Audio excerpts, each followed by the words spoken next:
Perfecto. Buenas tardes con todos, les agradezco la presencia. Bueno, este tema es un tema clásico en el curso.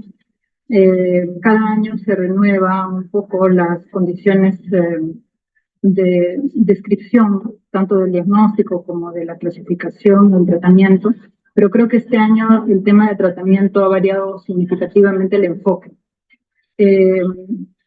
Los puntos a tratar en verdad no se han modificado. Vamos a hacer una pequeña introducción, la definición, los criterios diagnósticos y la clasificación, que en líneas generales sigue siendo la misma. En cuanto al tratamiento farmacológico, si bien es cierto, contamos con los mismos fármacos, el orden de decisión de tratamiento sí se ha modificado. Sabemos que la diabetes pues, es un problema que aqueja al sistema de salud de una manera trascendente, ¿no? Evidentemente no solo en nuestro país, sino a nivel mundial, y de hecho sabemos que las complicaciones derivadas del mal control crónico de la diabetes aportan una alta carga económica a nuestro sistema de salud, ¿no? Ya vemos que en el Perú es una de las causas más importantes de ceguera, de enfermedad renal crónica, de necesidad de diálisis, de amputaciones no traumáticas, y a nivel macrovascular también ocupa un lugar trascendente. Vemos que aproximadamente una tercera parte de los infartos ocurren diabéticos, una tercera causa de accidentes cerebrovasculares se deben a la diabetes, tanto entre el grupo de accidentes cerebrovasculares isquémicos como hemorrágicos, ¿sí?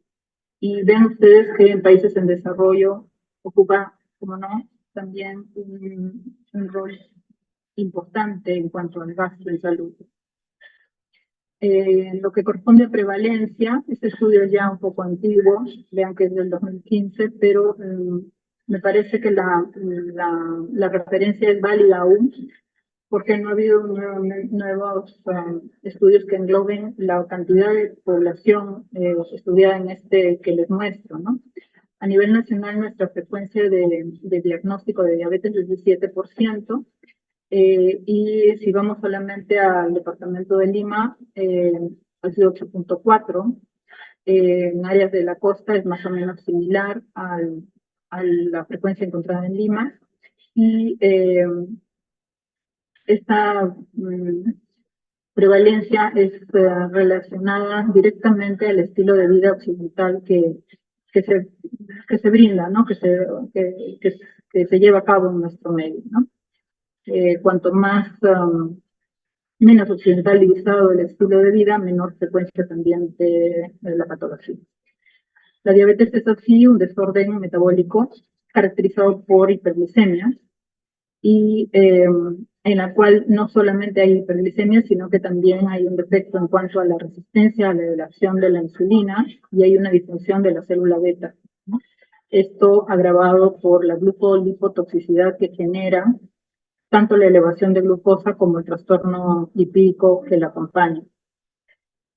Es importante conocer la clasificación de la diabetes porque determina la terapia, la mejor elección de la terapia, ¿no? Cuando tenemos que hacer el screening de diabetes, el despistaje de diabetes debe hacerse a todos los adultos desde los 35 años, sin importar el peso que tienen. Y si tienen sobrepeso u obesidad, a todos los adultos mayores de 18 años. Vean ustedes que es bastante más frecuente de lo que se espera la necesidad de despistaje de diabetes, ¿no? En nuestro medio realmente nosotros solemos usarlo cuando se encuentran niveles de glucosa anormales en ayunas, pero hay que tener presente que si nosotros comparamos el diagnóstico por glucosa en ayunas frente al diagnóstico de tolerancia a la glucosa, en verdad detecta poblaciones distintas, ¿no? Cuando hablamos de tolerancia a la glucosa, vamos a diagnosticar con mayor frecuencia que con glucosa en ayunas los diagnósticos de prediabetes. También es necesario el screening cuando sospechamos síndromes monogénicos. Decíamos entonces que para los mayores de 35 años es obligatorio realizar el screening, y después cada 3 años. siempre que no se asocien a factores de riesgo, ¿no?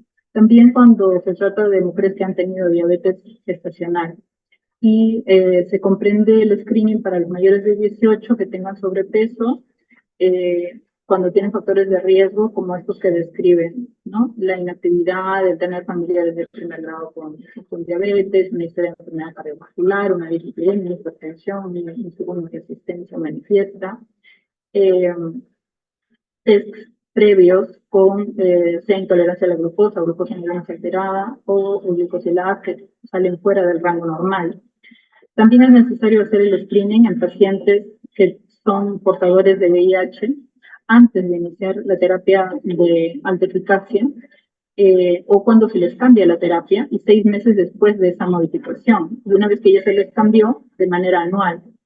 Asimismo, en pacientes que han recibido o reciben, mejor dicho, no recibido, sino reciben glucocorticoides o tiazidas o estatinas o antipsicóticos, especialmente estos antipsicóticos de segunda generación o también llamados atípicos, ¿no? Cuando están en estas terapias de manera crónica, es necesario hacer el screening a los 3 meses de iniciado la terapia y después anualmente.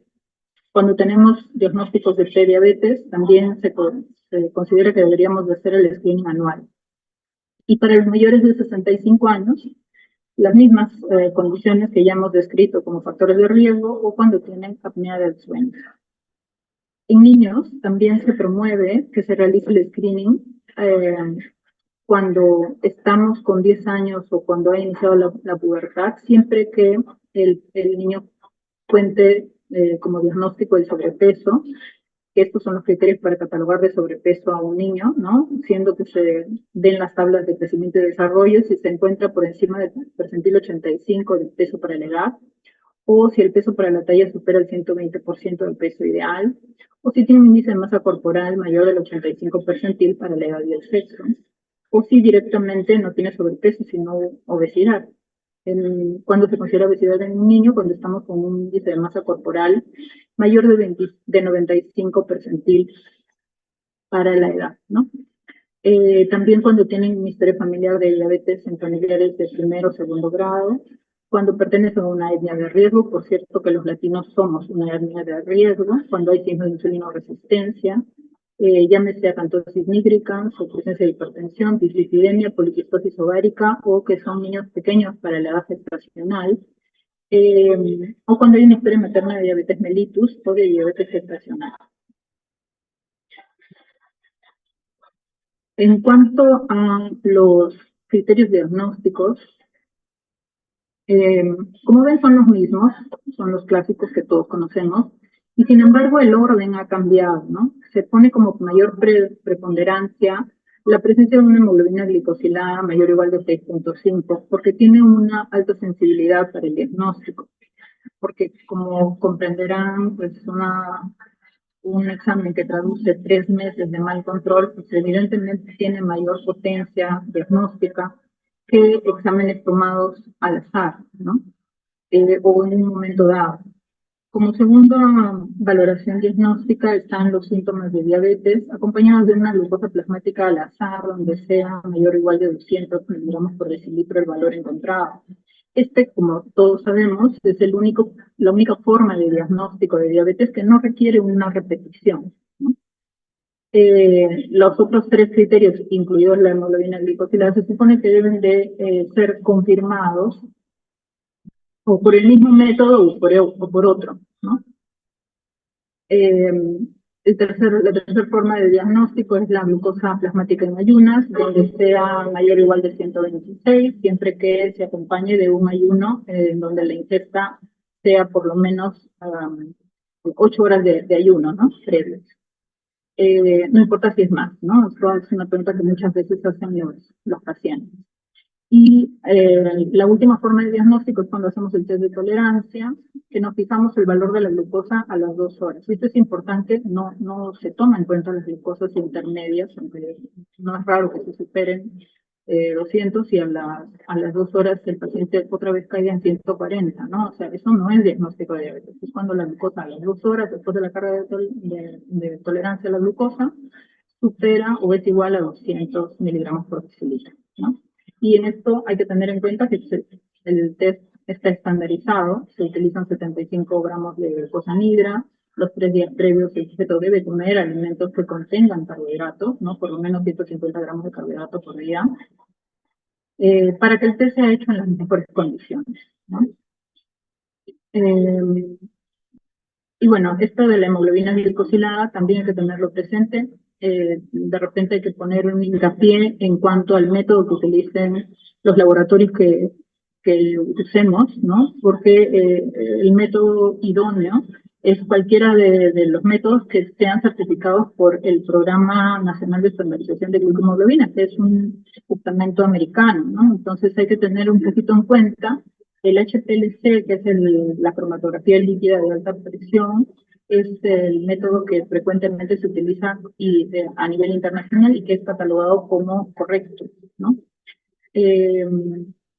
Hay condiciones en las cuales la hemoglobina glicosilada podría estarnos dando un valor que no refleja correctamente el promedio de glucosa de los 3 últimos meses, y es claro cuando son hemoglobinas anormales, ¿no? Por ejemplo, en la anemia falciforme, ¿no? Que tenemos una hemoglobina que no se cuenta entre la hemoglobina glicosilada y entonces nos da valores falsamente disminuidos de la glicosilada, ¿no?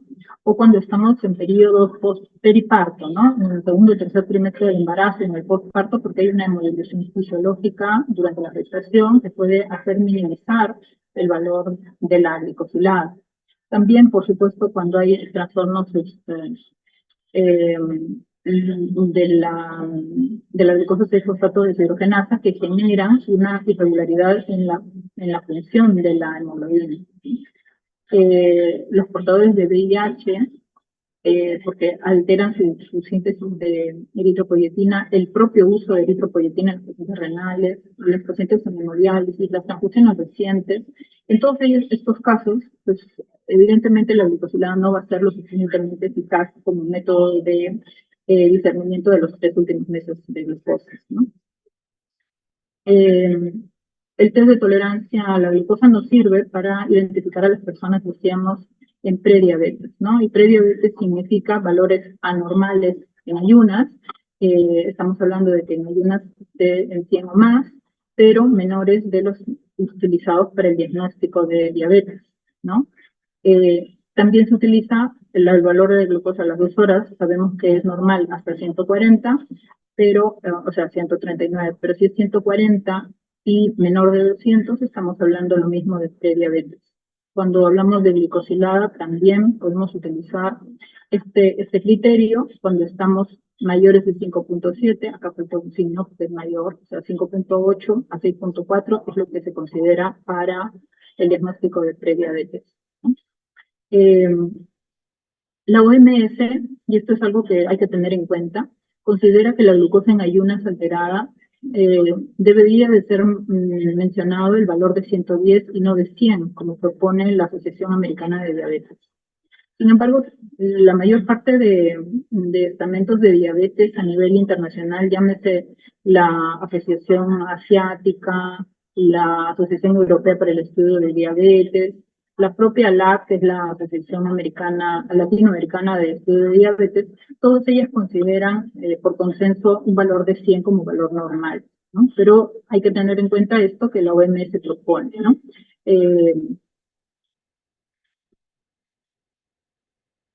La glicosilada es un valor dentro de los ya mencionados, que además nos sirve como cuestión pronóstica, porque cuanto más alta sea, mayor el riesgo de tener diabetes de los 5 años posteriores a la valoración.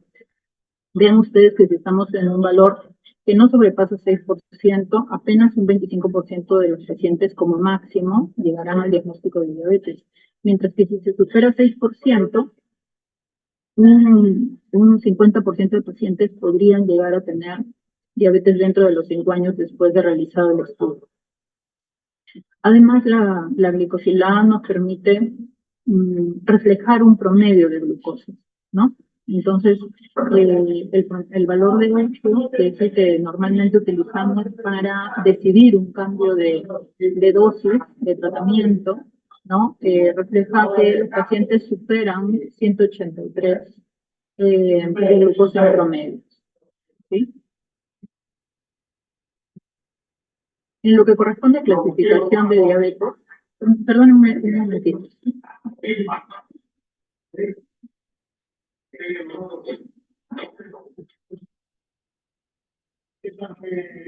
Disculpen, parece que hay colegas que son muy entusiastas. En cuanto a la clasificación etiológica de la diabetes, como decíamos, es importante. ¿Me escuchan, sí?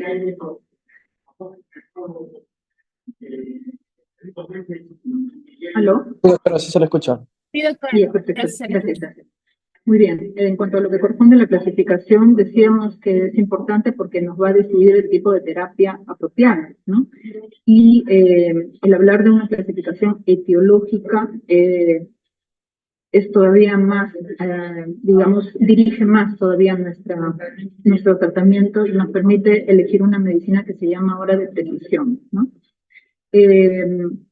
Dentro de los tipos de diabetes tenemos la tipo 1, donde también se considera a la diabetes LADA, que por sus siglas en inglés es una diabetes autoinmune de inicio tardío, de inicio en la adultez, ¿no? La diabetes de tipo 2, que es la clásica que tiene insulino-secreción, pero hay insulino-resistencia predominante, los tipos específicos de diabetes y la diabetes gestacional. Dentro de los tipos específicos de diabetes, a su vez, tenemos un grupo de enfermedades en donde hay, por ejemplo, defectos genéticos de la función de la célula beta y son enfermedades monogénicas, tanto después de los 6 meses de vida como los MODI, como dentro de los 6 primeros meses de vida, como los portadores de diabetes neonatal.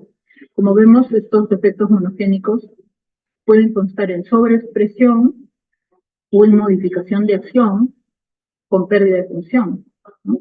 O pueden ser monogénicos sencillamente por déficit en cuanto a la traducción de los diferentes productos que son generados por estos cromosomas, ¿no? Y que finalmente van a generar un defecto en la función de la célula beta. Es decir, la calidad de secreción de insulina es la que va a estar afectada.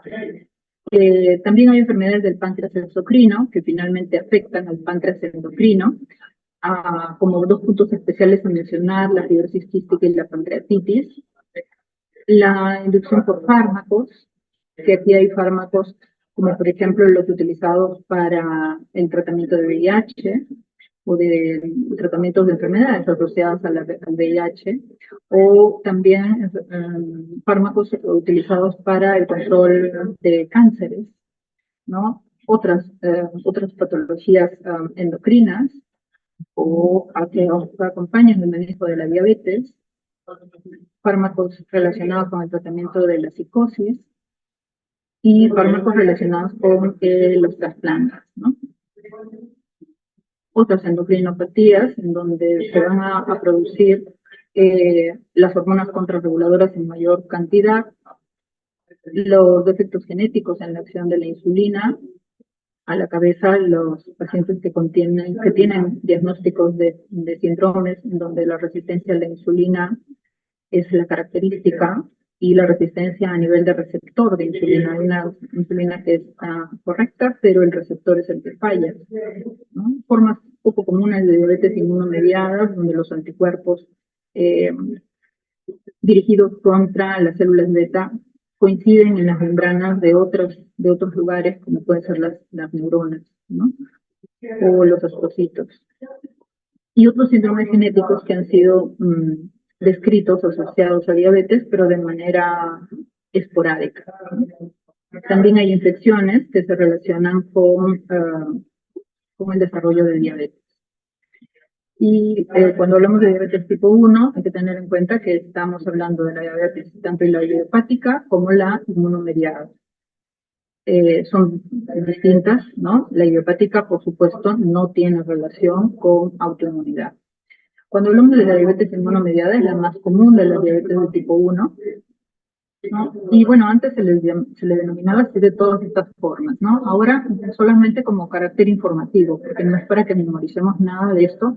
La única forma correcta de denominarla es con el número arábigo, ¿no? Se trata, claro, de una destrucción autoinmune de las células beta, ¿no? en donde a propósito de esta destrucción, pues vamos a tener como marca cardinal en el laboratorio un péptido C muy bajo, ¿no? O indetectable. Este tema de la autoinmunidad se caracteriza por la alta frecuencia de presencia de los autoanticuerpos que están presentes al momento del debut, ¿no? Hasta un tercio de los pacientes debuta en cetoacidosis.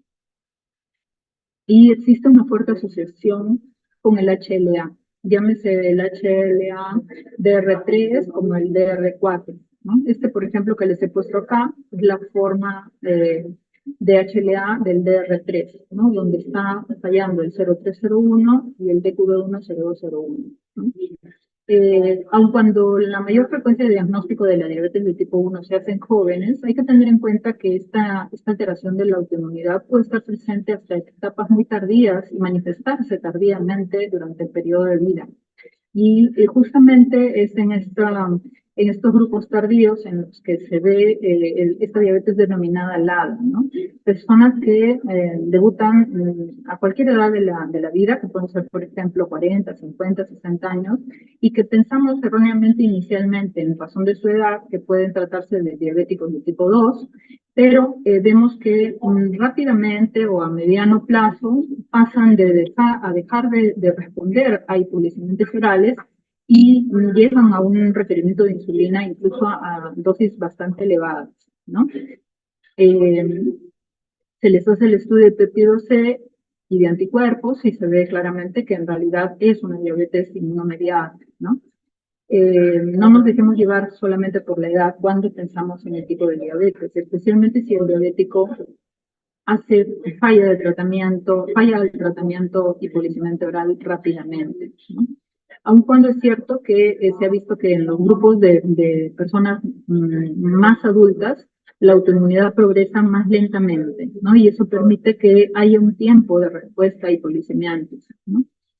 Y en este grupo, pues, bueno, ya les digo, ¿no? O sea, los diabéticos tipo 1, los más frecuentes, que sean individuos jóvenes, que debuten cuando hay pérdida de peso, ¿no? Que pueden llegar a ser cetoacidosis, y en la cetoacidosis las glicemias pueden estar o no altas, ¿no? Pero no hay un número exacto que nos diga, ya, esta es una diabetes tipo 1, esta es una diabetes de tipo 2, ¿no? También pueden haber infecciones virales asociadas. Incluso el SARS-CoV-2, ¿no? El coronavirus nos permitió ver un sinnúmero de debuts de diabetes, tanto en síndrome transmolar como en cetoacidosis, ¿no? En cuanto a los estadios de la diabetes de tipo 1, vemos que hay 3 estadios y se condicen estos estadios con la evolución natural de la falla pancreática. En un principio, la masa de células beta es total y tan solamente hay una predisposición genética con alteraciones del HLA, como ya hemos comentado.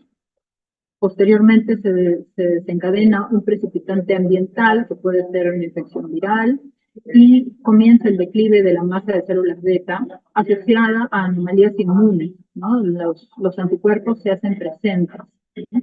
Este estadio es el llamado prediabetes temprana o estadio 1, en donde tenemos autoinmunidad. En la autoinmunidad evidenciamos 2 o más de estos anticuerpos presentes, pero la masa de células beta es tal que permite todavía mantener niveles de glucosa normales y el paciente, por supuesto, no tiene síntomas. No hay trastorno de glucosa, ni intolerancia a la glucosa, ni glucosa en ayunas alteradas. Posteriormente, y cuando ya caemos alrededor de un 50% de la masa de células beta útil, comenzamos a observar una pérdida progresiva de la liberación de insulina y empieza la disglicemia con intolerancia a la glucosa o glucosa en ayunas alteradas, aunque es la intolerancia a la glucosa la más frecuente. Esta es la prediabetes tardía o estadio 2, en donde tenemos, por supuesto, persiste la autoinmunidad, pero se presente la disglicemia, ¿no? En donde alrededor de 2 años después comienza a aparecer ya una disglicemia manifiesta. El individuo todavía está presintomático, no hay síntomas. Y aquí se ha planteado el uso de este fármaco, el teplizumab, para que una vez encontrados estos individuos que están teniendo prediabetes y tienen autoinmunidad presente, puedan recibir este fármaco y se ha demostrado protección, prevención en cuanto al tiempo de evolución. En lugar de evolucionar hacia los 2 años después al estadio 3, se ha visto que hay, digamos, una prolongación del tiempo de mantenimiento de los pacientes en estadio 2.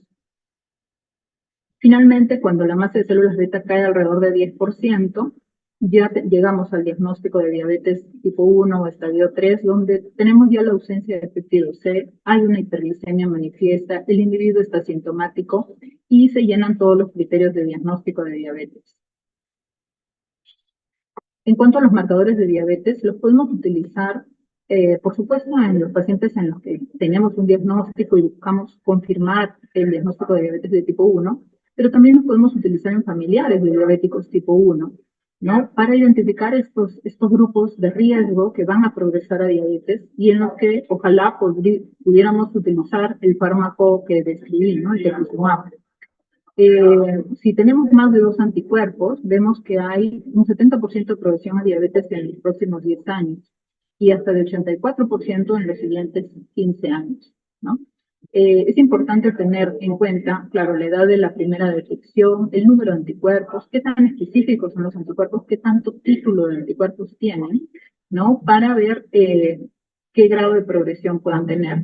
Fíjense que antes poníamos estos anticuerpos como primera opción, los anticuerpos contra células de islotes, y ya se están considerando un poco, digamos, no dentro de los importantes, mucho más útiles los otros 4 primeros, y más bien ya dejado de lado, porque se presta mucha variabilidad entre los laboratorios. El de menor variabilidad es este que he puesto acá, el antigas 65, o el anticuerpo dirigido contra la descarboxilasa del ácido glutámico, y lo podemos encontrar positivo desde 10 años antes, incluso del diagnóstico, y hasta 10 años después del diagnóstico. La mayor parte de los anticuerpos contra diferentes partes del páncreas decaen alrededor de los 2 años después del diagnóstico, ¿no? Y tenemos los anticuerpos contra la insulina, contra la tirosina fosfatasa, llámese la IA1 o la IA2B, y los anticuerpos contra el transporte de zinc. Esta diabetes de tipo 1 no mediada, tal como todas las enfermedades autoinmunes, puede coexistir con otras enfermedades autoinmunes, ¿no? Dependiendo de la asociación, puede considerarse la enfermedad poliglandular de tipo 1, la tipo 2, incluso la tipo 3, ¿no? Por ejemplo, su coincidencia con el Addison, la insuficiencia suprarrenal y el Hashimoto, o tiroiditis crónica autoinmune, forma parte de la enfermedad poliglandular de tipo 2. Cuando coincide con la enfermedad de Graves, estamos hablando de la enfermedad poliglandular de tipo 3. La enfermedad de Addison puede estar presente tanto en la poliglandular de tipo 1 como en la tipo 2. Hay otras enfermedades no endocrinas que forman también parte de este grupo de enfermedades poliglandulares, ¿no?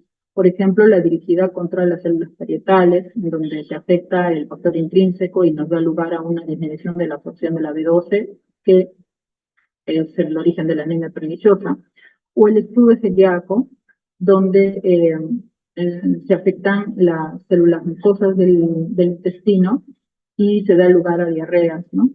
El vitíligo, como no, la hepatitis autoinmune, la miastenia gravis. Hay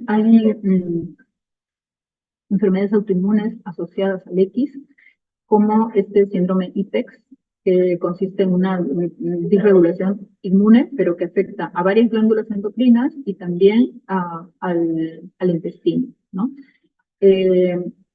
Se ha visto que hay fármacos inhibidores de checkpoint, que son fármacos contra células neoplásicas, que en pacientes que tienen este HLA-DR4, y como habíamos visto es uno de los haplotipos asociados al desarrollo de diabetes de tipo 1, cuando se utiliza este grupo de fármacos, pues aumenta la frecuencia de esta diabetes de tipo 1, ¿no? Es como que favorece su expresión de este haplotipo, asociándolo al desencadenamiento de la enfermedad, ¿no? Aquí les he puesto algunos de estos fármacos inhibidores de checkpoint.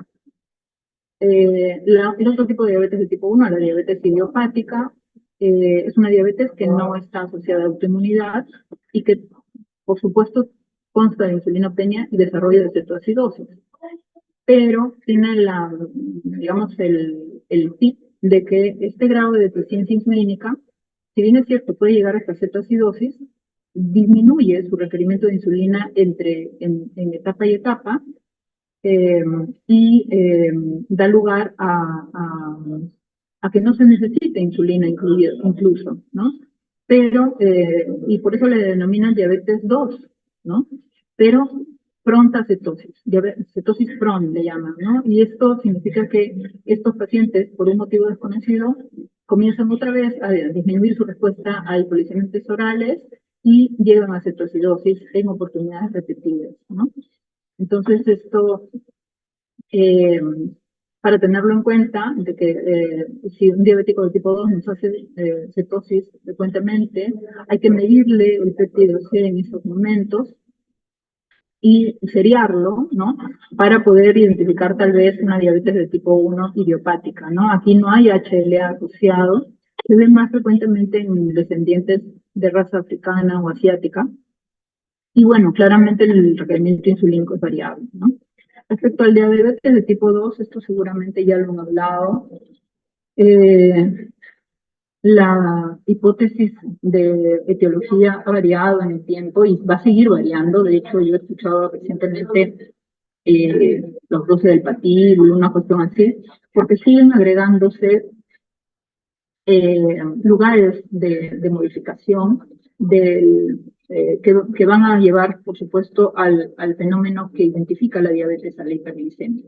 Por ejemplo, sabemos que ahora no solamente es el páncreas el que altera su secreción de insulina, o el músculo que disminuye la captación de glucosa, o la gluconeogénesis que está alterada a nivel hepático, sino que también hay un aumento en la secreción de glucagón, hay una disminución del efecto incretina, hay un aumento de la lipólisis, hay un incremento de la reabsorción de glucosa a nivel renal, una disminución de neurotransmisores a nivel cerebral, y entonces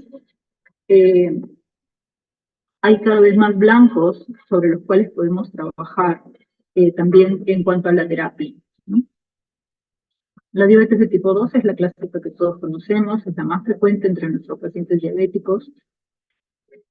Y claro, en realidad, bueno, no hay una destrucción autoinmune, pero debe descartarse que no se trate de tipos específicos de diabetes. Ya hemos visto, por ejemplo, la diabetes LADA, la diabetes cetosis Crohn, ¿no? Incluso los MODI, ¿no?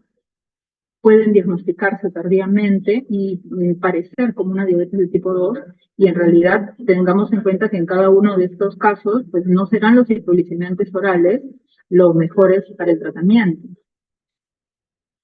Además, el caso se complica un poco más porque los diabéticos de tipo 2 también pueden desencadenar cetoacidosis diabética cuando la glucotoxicidad llega a tal punto que atonta al páncreas de tal manera en que evita que el páncreas pueda producir insulina, y obviamente es la insulina la que evita los procesos metabólicos productores de cetoácidos. Entonces, aún los diabéticos de tipo 2 que normalmente tienen la capacidad de secretar insulina pueden llegar a desencadenar cetoacidosis. Por lo tanto, la cetoacidosis no es un criterio excluyente para el diagnóstico de diabetes de tipo 2. Por supuesto, es la resistencia a la insulina la que manda en este grupo de pacientes, donde esta resistencia va a estimular que haya una mayor secreción de insulina, y una mayor concentración de insulina inmunoreactiva en los pacientes. Es elevada la concentración de insulina, pero es insuficiente para lograr normalizar la glucosa. Y si bien es cierto que hay una predisposición genética muy grande, de hecho la diabetes tipo 2 es altamente predominante en familias, la genética es compleja y no se puede hablar de una diabetes monogénica, sino más bien poligénica en estos casos.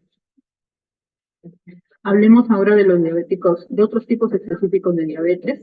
Habíamos mencionado los síndromes monogénicos. Son muy escasos en cuanto al porcentaje de pacientes portadores, y decíamos de que si se diagnostica la diabetes en los primeros 6 meses de vida, esto coincide con un diagnóstico de diabetes neonatal. Si es después de ese tiempo, y hablamos de una diabetes monogénica, tendríamos que plantear una diabetes móvil, ¿no?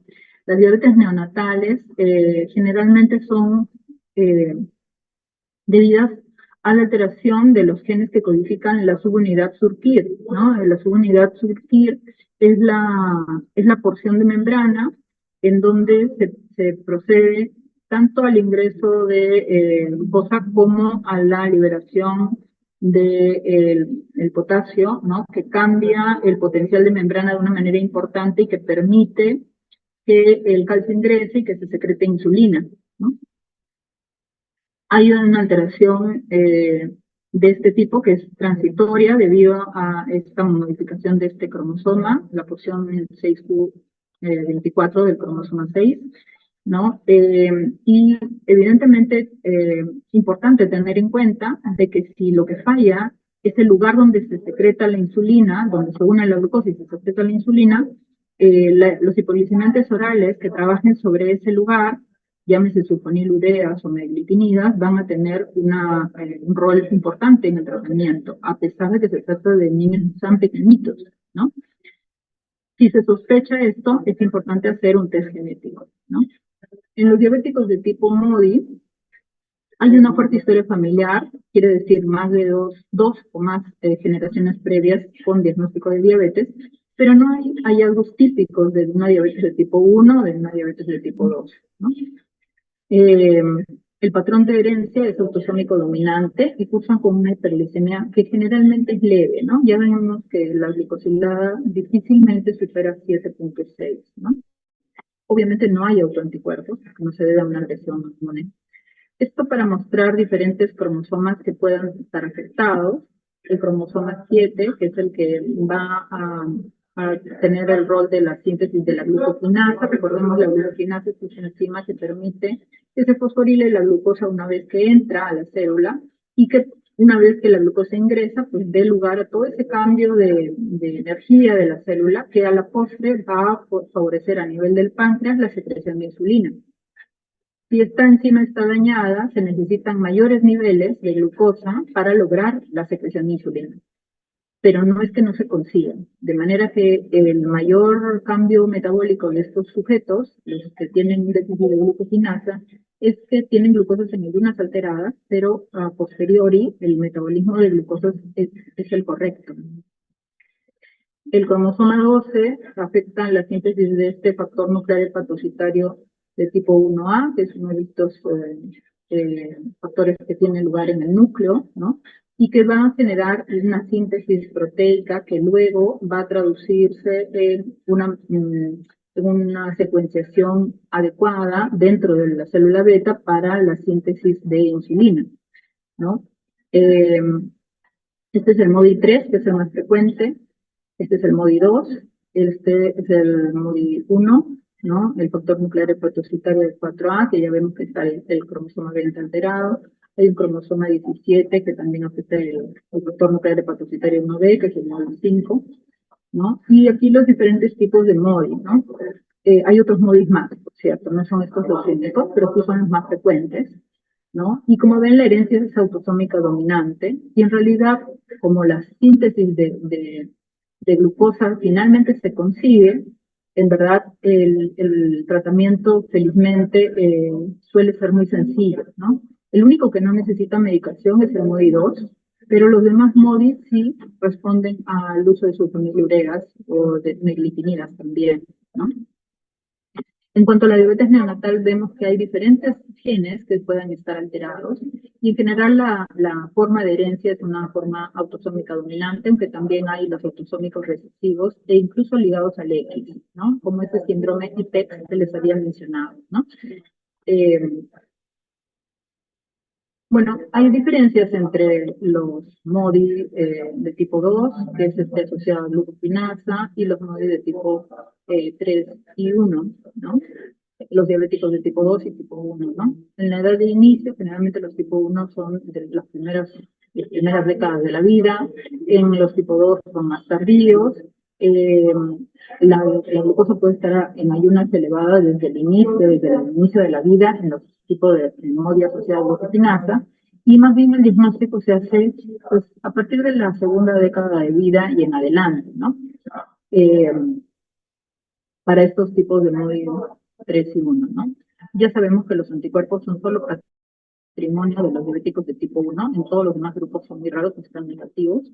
La cetoacidosis, por supuesto, es común en los diabéticos de tipo 1, es rara en los de tipo 2, ya hemos dicho que se asocia a glucotoxicidad, rara también este tipo de MODY, y en los de MODY 2 no se observa, ¿no? Diabetes en los padres, entre 10 a 15% para los tipo 1, frecuente en los tipo 2. Esto forma parte de, digamos, los criterios de diagnóstico, ¿no? Para los tipo MODY, ¿no? Los niveles de péptido C evidentemente van a estar muy bajos en los tipo 1 y tanto en los diabéticos de tipo 2 como en los diferentes tipos de MODY van a estar normales porque en realidad su secreción de insulina es la correcta.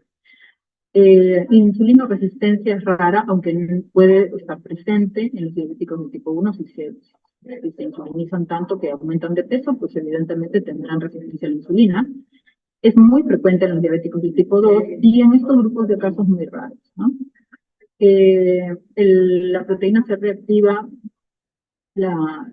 de shock por calor, que es un marcador de inflamación, está normal en los diabéticos de tipo 1, pero está elevada en la diabetes de tipo 2. Sabemos que es un marcador de inflamación, ya sabemos, ¿no? Y bueno, en verdad, normal en estos de acá, a veces suprimida en el MODY 3. ¿No? Y en tratamiento de primera elección, como hemos dicho, en los diabéticos de tipo 1, la insulina, la metformina, botulinum sensibilizador en el tipo 2, no se utiliza ningún tratamiento, y sulfonilureas a baja dosis en estos módulos. Si el diagnóstico de diabetes lo hacemos en los primeros 6 meses, mejor hacer test genético. Si hay sordera u otros hallazgos neurológicos, hay que hacer test genético, pero buscando diabetes mitocondrial, que es un tipo de diabetes que no les he mencionado, pero que también es de origen hereditario. Si en cambio hay un requerimiento de insulina, cetoacidosis o anticuerpos, por supuesto es que estamos frente a una diabetes tipo 1 probable, y entonces hacemos el dosaje de péptido C y de anticuerpos, y si es si se presentan, entonces quiere decir que es una tipo 1, ¿no? Acá dice que si más bien, si más bien está, este péptido C está en buen nivel o no tenemos anticuerpos, si esta condición está presente, entonces deberíamos de considerar hacer un testeo para MODY. También deberíamos de considerar hacer un testeo para MODY si se trata de un individuo joven, sin resistencia a la insulina, con un bajo proteína C reactiva, o si hay más de 2 generaciones de diabéticos diagnosticados jóvenes, también, ¿no? Son los criterios para evaluar la presencia del MODY. Si no se cumplen ninguno de estos criterios, pues entonces estamos seguramente frente a una tipo 2, ¿no? También podríamos hacer el diagnóstico en base al nivel de péptido C, ¿no? Un adulto con una sospecha de diabetes tipo 1, entonces hacemos los autoanticuerpos, ¿no? Contra las células de islotes o con los anticuerpos antiinsulina. Si están presentes, entonces es un tipo 2, y si más bien no están ausentes, miraremos la edad, y si se trata de individuos jóvenes, entonces habríamos que plantearnos si hay una diabetes de tipo monogénica, ¿no? Si hay hallazgos que sugieran diabetes monogénica, o sea, si no hay insulinoresistencia evidente, si hay antecedentes familiares, etcétera, entonces testeamos el péptido C. Y si el péptido C es grande, entonces sí, testemos, por favor, la diabetes monogénica. Y si es el péptido C bajito, entonces planteemos una posibilidad de diabetes de tipo 1. Si estamos sin hallazgos de diabetes monogénica, pero en cambio hay hallazgos de diabetes de tipo 2, entonces, a pesar de la edad, pues tendríamos que plantearnos, ¿no? Una posibilidad de diabetes de tipo 2, estamos ante una clasificación poco clara, ¿no? Y en esos casos, utilizar el péptido C a los 3 años del diagnóstico, pues entonces sí nos puede decir que el péptido C está muy bien, es un tipo 2, si está en un rango intermedio, sigue siendo un indeterminado y seguiremos testeando a futuro, y si más bien está bajo, estamos frente a una diabetes de tipo 1. Como vemos, no es tan sencillo llegar a catalogar a un paciente de tipo 1, tipo 2, tipo MODY, ¿no? Pero sí es importante hacerlo y no debemos perder de vista, no debemos caer en la, digamos, en la letanía o en la inercia terapéutica de que, ya está con esto y ya, seguimos y seguimos y seguimos, porque es un tipo 2 y es un tipo 2. O sea, realmente planteémonos la posibilidad de que el diagnóstico en realidad sea otro, ¿no? Hay otras enfermedades pancreatoprivas que generan diabetes, y esta diabetes se le denomina diabetes pancreática o diabetes pancreopriva. Ya decíamos que pueden ser diferentes tipos de pancreatitis, pero también, especialmente la pancreatitis crónica, pero también cirugías, neoplasias o infiltración del páncreas por minerales, por ejemplo, la hemocromatosis, donde se infiltra de hierro, ¿no? En las mujeres que reciben muchas transfusiones, muchos hierro endovenoso. Generalmente los ginecólogos les gusta poner hierro endovenoso cuando encuentran mujeres en edad fértil con anemia. Hay que tener cuidado porque se deposita también en el páncreas y puede llegar a producir una diabetes pancreatina, ¿no? La fibrosis quística es un diagnóstico poco frecuente en nuestro medio, es más frecuente en poblaciones donde predominan los arios, pero de todos modos debemos de tener en cuenta para los que vamos a hacer, los que van a ser pediatras, ¿no? Hay una diabetes relacionada a fibrosis quística, son estas siglas en inglés, ¿no? Vemos que 50% de los pacientes que tienen fibrosis quística pueden llegar a tener diabetes en la adultez, ¿no? Digamos que nos comienza a llamar la atención la falta de ganancia de peso o la pérdida de peso, ¿no? Y en estos casos es uno de los que la glicosilada no es útil, ¿no? Aquí lo que se debe hacer es el test de tolerancia y el diagnóstico debe de buscarse desde los 10 años de edad, ¿no? El tratamiento en este caso, como se debe a la obstrucción de, de la producción de la síntesis de insulina, el tratamiento ideal es la insulina, ¿no? Y después de 5 años del diagnóstico de fibrosis quística o desde los 10 años de vida del paciente es cuando debemos comenzar a hacer el test de tolerancia de manera anual. Otros fármacos ya les había mencionado relacionados con el desencadenamiento de la diabetes. Punto aparte merece esta diabetes post-trasplante. Se debe definir siempre que haya el paciente ya haya sido dado de alta después del trasplante, porque en realidad durante la hospitalización por el trasplante hay una gran frecuencia de pacientes que hacen hiperglicemia, pero esta hiperglicemia se resuelve al alta, ¿no? Obviamente el diagnóstico de diabetes NODA o diabetes por sus siglas en inglés, ¿no? O diabetes de nuevo inicio después del trasplante, no incluye la diabetes que ya se sabía previa al trasplante. Y además los pacientes no deben tener infecciones y deben estar en un esquema estable de inmunosupresión. Este es otro grupo en el cual el test de tolerancia es preferido como un método de diagnóstico, ¿no? Una vez que se hace el diagnóstico de diabetes NODA, la inmunosupresión debe continuar, ¿no? No es un motivo para cambiar el tratamiento del inmunosupresor. Y aunque el tratamiento de elección de insulina, aquí también se puede individualizar el tratamiento, puede llegar a utilizarse y condicional se dé en el caso. Hay otras endocrinopatías. Ay, perdón, hay un chat de aquí. Bueno, está de acuerdo. Discúlpame. Hay otras endocrinopatías donde predominan, ya decíamos, las hormonas contrarreguladoras, en las cuales pues, se ve que hay trastornos del metabolismo de glucosa asociados, ¿no? Eh, Aquí el glucagonoma de los otros ya sabemos, ¿no? En realidad no creo que merite mayor detalle, pero este sí es raro. Yo todavía no logré ver un glucagonoma. He visto muchos tumores neuroendocrinos, pero glucagonoma per se no, ¿no? Y se caracteriza por este eritema migratorio necrolítico, ¿no? Que parece como lesiones de herpes o lesiones, eh, sí, más bien de herpes zóster, ¿no? Quizás estas podrían parecer también como lesiones micóticas, pero lo que varía es que es pleomorfo, ¿no? Van cambiando la disposición. Un paciente con un diagnóstico reciente de diabetes, donde se asoció a este eritema migratorio, estos son casos de revistas, ¿no? Y lo que encontraron es que tenía el glucagón elevado por una tumoración pancreática. Se reseca la tumoración y desaparecen tanto el eritema migratorio como la diabetes, ¿no? Hay enfermedades de diabetes, enfermedades asociadas a diabetes, donde lo que predomina son defectos en el receptor de insulina. Por ejemplo, estos de acá que se menciona, la resistencia a la insulina de tipo A, el expresionismo, el síndrome de Rapson-Neanderthal y la diabetes lipotrófica, ¿no? Aquí, importante recordar que para que la insulina actúe, tiene que agregarse a su receptor, que tiene dos subunidades alfa, dos subunidades beta, ¿no? La beta es la transmembrana, y la transmembrana da lugar a la secuenciación de segundos mensajeros, ¿no? Esta secuenciación de segundos mensajeros tiene un sustrato de receptor y diferentes mensajeros que pueden tener acción a través de las MAP-quinasas que van a generar una respuesta nuclear con síntesis proteica y por lo tanto efectos mitógenos y de crecimiento a nivel de la célula, o también una acción a nivel de segundo mensajero de la inositol trifosfatoquinasa, donde van a darse como consecuencia alteraciones de tipo metabólico, ¿no?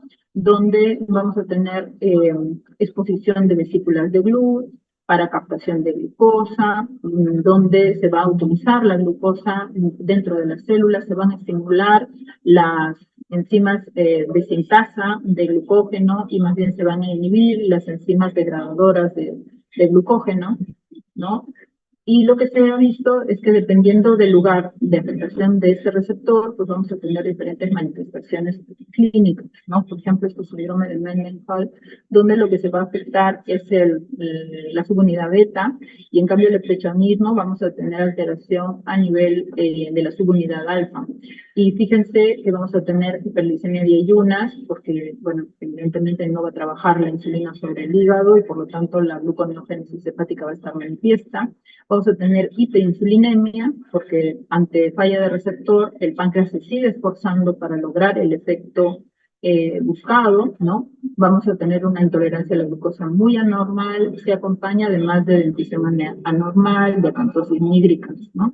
Esta acantosis nigricans es evidente, acá aparece un niño muy musculoso y lo que pasa es que no hay tejido celular subcutáneo, no hay bola de Bichat, ¿no? Se ven jóvenes incluso con rasgos acromegaloides por la manifestación sobre el IGF-1. Ya sabemos que la insulina tiene acción también sobre el receptor de IGF-1. De hecho, el receptor de IGF-1 es muy parecido al receptor de insulina, solamente que tiene una sola unidad alfa y beta, ¿no? Entonces, rasgos acromegaloides por eso. También hay un síndrome de insulinoresistencia en el uso de fármacos como inhibidores de proteasas, ¿no? Que son los clásicos utilizados en el VIH, ¿no?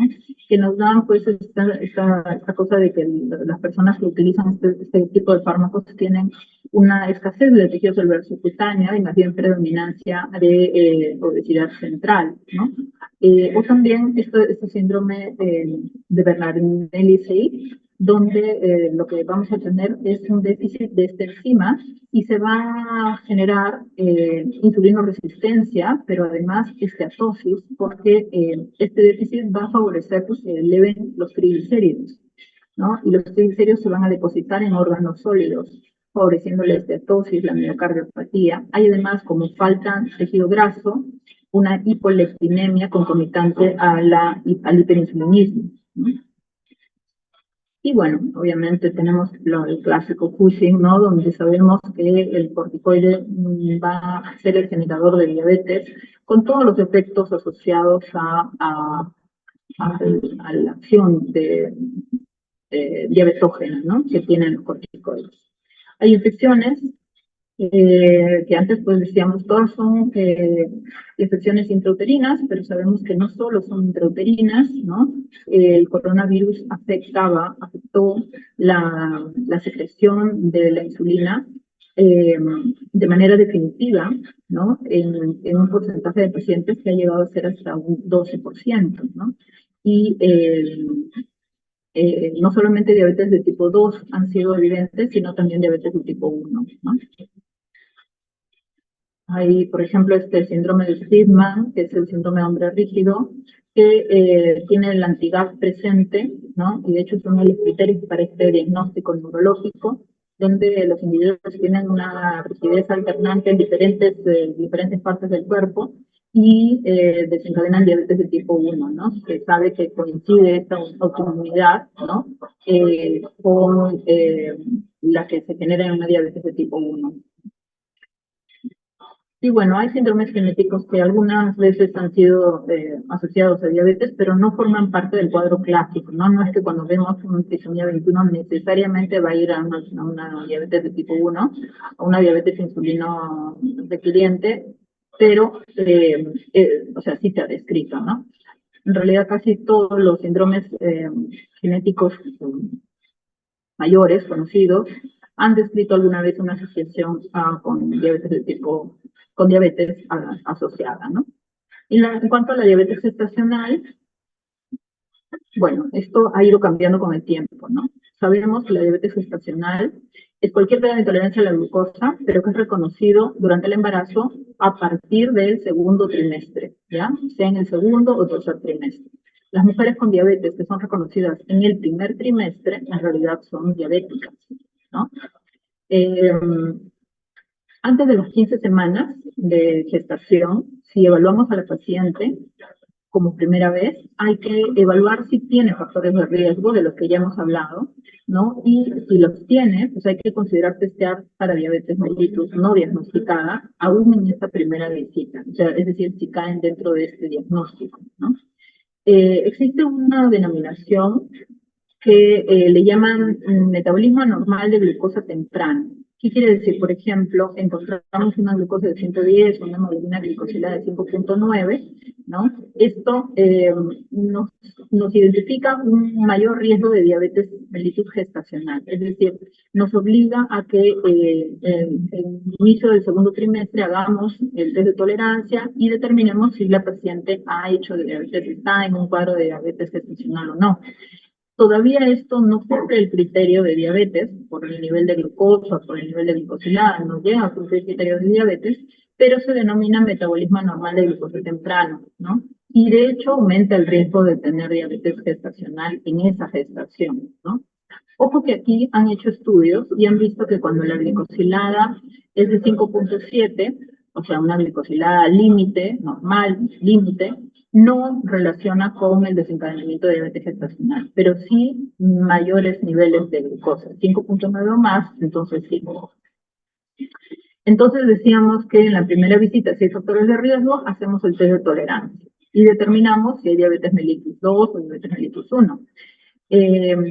También estamos en la obligación de hacer un screening, ya no en factores de riesgo, sino en general, entre las 24 y 28 semanas de gestación para identificar el diagnóstico de diabetes mellitus gestacional.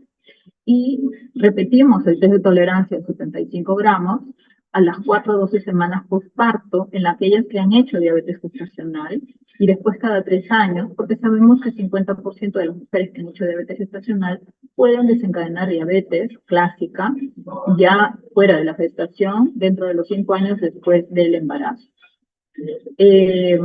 Evidentemente, aunque haya prediabetes, esto nos obligará a hacer algo, ¿no? A hacer algo, sea con modificaciones del estilo de vida solamente o el auxilio de fármacos.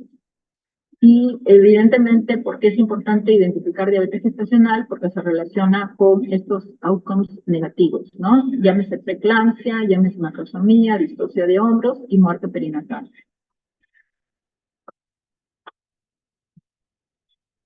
Factores de riesgo para diabetes, bueno, en verdad los que ya hemos conversado, ¿no? Ya los hablamos antes. ¿Cuáles son los métodos de diagnóstico de la diabetes gestacional? Hay métodos en un solo paso y hay métodos de 2 pasos. El método de un solo paso es, digamos, el preferido, ¿no? ¿Por qué? Porque utiliza 75 gramos de glucosa en una sola vez y sin un screening previo, ¿no? Es bastante eficaz en poblaciones de alto riesgo, llámese la población de nosotros, ¿no? Y basta uno de 3 valores, que son estos, para el diagnóstico de diabetes. En ayunas mayor o igual de 92, a la primera hora mayor o igual de 180 miligramos por decilitro, o a las 2 horas de la ingesta de los 75 gramos, 153 o más. Esta es la forma, decíamos, más sencilla en poblaciones de alto riesgo. Cuando no hay alto riesgo, ¿no? Podemos utilizar el de 2 pasos, que consta en lo siguiente. Entre las 24 y 28 semanas hacemos, no importa que la mujer no esté en ayunas, una glucosa de postcarga de 50 gramos nada más. Y medimos la glucosa 1 hora después de haber bebido esos 50 gramos de azúcar. Entonces, si una hora después la glucosa está en 130, 135, 140, estas mujeres son candidatas para hacer el segundo paso, que es el test de tolerancia a la glucosa, pero de 100 gramos. Y en este test de tolerancia de 100 gramos, vean ustedes que se requiere 2 de 4 valores y constan niveles de ayuna de 1 hora, de 2 horas y de 3 horas. Como vean, es una exposición doble, es una exposición de mayor cantidad y es una exposición más prolongada, o sea, son más número de muestras. En verdad, a pesar de que se realiza, pues no es como que tan práctico, ¿no? Acá los valores varían ligeramente. Vean ustedes que se utiliza 95 en ayunas, 180 a la hora, 155 y no 153 en 2 horas, y a las 3 horas 140. Hay diferentes autores que han propuesto diferentes rangos, ¿no? Los más utilizados son estos dos que les acabo de comentar, ¿no? Y bueno, un punto extra a favor de este, que es el que ahora promueve la Asociación Americana de Diabetes, es que reduce el número de niños grandes para la edad gestacional, pero no reduce el número de cesáreas, ¿no? Finalmente es más importante reducir el número de niños grandes para la edad gestacional que el número de cesáreas, porque las cesáreas las deciden los hombres, ¿no? Deciden es decir, los médicos tratantes, quiero decir, las médicas, los médicos tratantes lo deciden, ¿no? Tengo ansiedad, pienso que mi paciente va a ir mal, la cesareo. Pero el tema grande para la edad gestacional implica un cambio metabólico negativo sobre el bebé, ¿no? Y eso es lo que se reduce cuando se utilizan estos métodos, este método de diagnóstico que es con valores más pequeños, por supuesto más sensible. Aumentamos el número de población detectada y por tanto aumentamos nuestra intervención, estamos más alertas. Bueno, hasta aquí respecto a la clasificación de diabetes. Prefiero que las preguntas las hagamos al final, apúntenlas si las tienen. Vamos con el tratamiento porque es un poquito prolongado. Espero que todavía estén conmigo. Ya, estamos en 91 sobrevivientes. Muy bien, entonces, cuando hablamos del tratamiento de diabetes, es cada vez más importante plantearnos una individualización de las metas glicémicas. ¿Qué significa? Que de acuerdo al paciente tendremos que ser más o menos exigentes en cuanto al manejo glicémico. Si tenemos riesgo de hipoglicemias, entonces seremos menos exigentes, ¿no? Si la duración de la diabetes es muy reciente, entonces tendremos que ser más exigentes con el paciente, ¿no? Si la expectativa de vida es muy larga, evidentemente, ¿no? Si tenemos una gran expectativa de vida, también tenemos una gran chance de hacer secundarismos de la diabetes y entonces tendremos que procurar una mayor exigencia en el tratamiento. Si tiene importantes comorbilidades, entonces dependerá de la severidad de estas comorbilidades. Cuando la comorbilidad está muy severa, ya no podemos ser tan exigentes. Por ejemplo, si tenemos un daño renal manifiesto, 30 de depuración, ya no buscaremos glicosiladas tan estrictas porque el riesgo de hipoglicemia será mayor, ¿no? Si tenemos complicaciones vasculares, lo mismo, ¿no? O sea, tendremos que ser más cautos cuanto más severa sea la complicación, porque también las hipoglicemias pueden generar complicaciones, ¿no? Por ejemplo, en retinopatía, o por ejemplo, en cardiopatía, ¿no? También, por supuesto, entra en nuestra disposición, entre nuestra decisión terapéutica, la preferencia del paciente. Si el paciente está altamente motivado, si tiene mucha capacidad de autocuidado, entonces, por favor, seamos exigentes con los pacientes, ¿no? Y si tenemos fuentes de apoyo, ¿no? Un sistema de apoyo bastante útil, ¿no? Entonces, fantástico, podemos irnos a una exigencia mayor, mientras que si contamos con pocos recursos, poca posibilidad, por ejemplo, de utilizar un freestyle, un sistema de monitoreo subcutáneo, pues entonces de repente vamos a tener que bajar nuestro nivel de exigencia, ¿no? En cuanto a la instalación del tratamiento, ya lo decíamos, ¿no? Hay cosas que hay que considerar cuando uno decide instalar el tratamiento en los pacientes diabéticos. No solo la eficacia, también el costo entra en nuestra decisión, porque son tratamientos de largo aliento, ¿no? Los efectos colaterales, si va a haber o no ganancia de peso, qué comorbilidades y qué grado de comorbilidades tiene el paciente, ¿no? Hay que, por supuesto, motivar al paciente para iniciar la farmacoterapia en razón de indicarle que puede prevenir riesgos, ¿no? Eso es en realidad el motivo por el cual tratamos al paciente, ¿no? No hay que retardar el tratamiento y la monoterapia debe iniciarse a la par que el cambio de estilo de vida. El estilo de vida es fundamental en el manejo del diabético, ¿no? Y claro, todavía tenemos este esquema que nos plantea la Asociación Americana de Diabetes, donde buscamos prevenir las complicaciones y optimizar la calidad de vida, ¿no? Evaluaremos las características de los pacientes, viendo su estilo de vida, sus comorbilidades cardiovasculares, renales, las características clínicas, llámese edad, peso, glicosilada de ingreso, ver temas de motivación y depresión, o ver el contexto cultural y socioeconómico. Consideraremos los factores específicos que impactan sobre la decisión del tratamiento, el impacto en hipoglicemias, los efectos colaterales, qué tanto puede ofrecernos de factibilidad el tratamiento, ¿no? Qué tan difícil es de adherirse a él, ¿no? Los costos, la disponibilidad de la medicación. De hecho, acá en nuestro país contamos con de todo el bagaje de medicación, no tenemos todos los fármacos a disposición. Tiene que ser una decisión compartida para implementar un plan de manejo, ¿no? Entonces, no podemos actuar afuera, dejando afuera al paciente, ¿no? El paciente tiene que ser un paciente informado que coordine con nosotros la adherencia al tratamiento, ¿no? Tenemos que ver qué preferencias tiene el paciente, ¿no? Tenemos que empoderarlo, decirle, mira, tú eres el que va a decidir. Si tú decides cuándo te haces el automonitoreo, tú decides cuándo vienes, pero tienes que tener presente que esto va a tener estas y estas consecuencias, ¿no? Hay que estar de acuerdo con el plan, ¿no? Tenemos que lograr metas que se cumplan estos requisitos, los MAR, ¿no?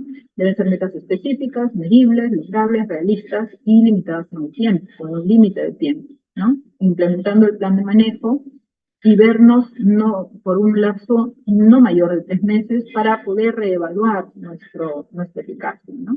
Tenemos que monitorizar el bienestar del paciente, ver la tolerancia a la medicación, monitorizar el estatus glicémico y tenemos que revisar nuevamente a ver en qué hemos fallado, cuáles son los logros que hemos obtenido, completar el ciclo y evaluar la eficacia en un tiempo determinado, ¿no?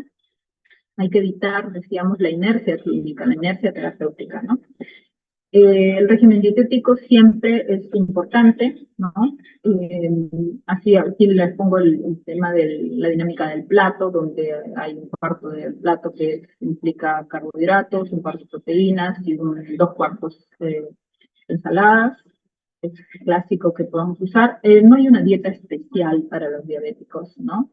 Se han probado la dieta DASH, la dieta mediterránea, la dieta vegana. En verdad, todas las dietas son eficaces, pero hay que elegir aquella que pueda el paciente ser adherente, ¿no? Que pueda mantener en el tiempo, ¿no? La actividad física es también una parte muy importante del tratamiento, ¿no? La actividad física es fantástica porque nos genera una suerte de múltiples beneficios, nos da antioxidantes, disminuye el envejecimiento, pero además disminuye la fragilidad de nuestros pacientes mayores, ¿no? Que ya sabemos, una gran parte de los diabéticos de tipo 2 tienen esta característica. De hecho, cuando son mayores de 60 años, hay que procurar 150 minutos por semana, y de esta cantidad de tiempo, pues el 50% hacer ejercicio de fuerza. Hay cuidados estándar que debemos procurar dependiendo de nuestras metas, ¿no? Ya sabemos que las metas son personalizadas, así a priori deberíamos de buscar lograr, digamos, glicosiladas de 7, con presiones arteriales de 130/80, con LDL menores de 100, utilizar, por supuesto, fármacos protectores a nivel renal, ¿no? A nivel cardiovascular, cerebrovascular, el ejercicio, escrinear a las complicaciones forma parte también de los cuidados estándar de nuestros diabéticos, evitar el tabaco y procurar un automanejo, ¿no? Tanto de las metas, del logro de las metas, del automonitoreo, como de otros ítems en el automanejo del paciente, ¿no? Evaluar qué tanto de salud mental hay. Sabemos de la alta frecuencia de depresión en nuestros pacientes diabéticos, factores estresantes y financieros en tratamiento de evaluación. En los pacientes mayores, además, hay que tener en cuenta que es bueno realizar un screening cognitivo periódico. Esto un poco lo hemos dejado con la pandemia, pero hay que retomarlo, ¿no? La evaluación nutricional, en nuestro medio podemos echar mano de los pacientes, de los colegas geriatras, que nos ayudan mucho en esto, ¿no? La fertilidad también, ¿no? Debemos procurar que las dietas sean ricas en proteínas, energéticas, hay que evitar las dietas altamente restrictivas en los pacientes mayores. La medicación debe ser lo más simple posible y dirigida a minimizar las hipoglicemias y procurar también el automonitoreo, ¿no? Y bueno, en cuanto al tratamiento farmacológico, es esto el esquema que ahora se propone. Lo vamos a desglosar un poco. Antes íbamos de acuerdo a lo que buscábamos y ahora es un poco que ha cambiado. Fíjense,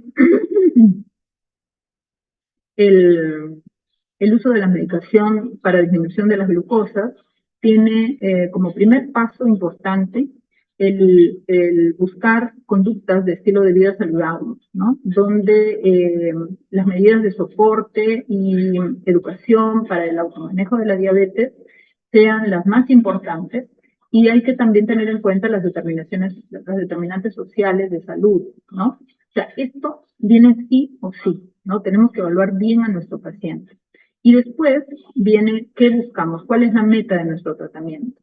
Si la meta es lograr solamente el control glicémico, mantener las glicemias y el manejo de peso dentro de lo normal, o si nuestra meta es reducir los riesgos cardiorrenales en individuos de alto riesgo, ¿no? Como vemos, la clasificación inicial varía respecto a qué buscamos con nuestro paciente. Depende, lo primero, por supuesto, será hacer una valoración del riesgo cardiovascular. Si buscamos solamente glicemias y peso o buscamos protección frente a riesgos cardiovasculares. Uno puede decir, yo siempre busco protección de riesgo cardiovascular.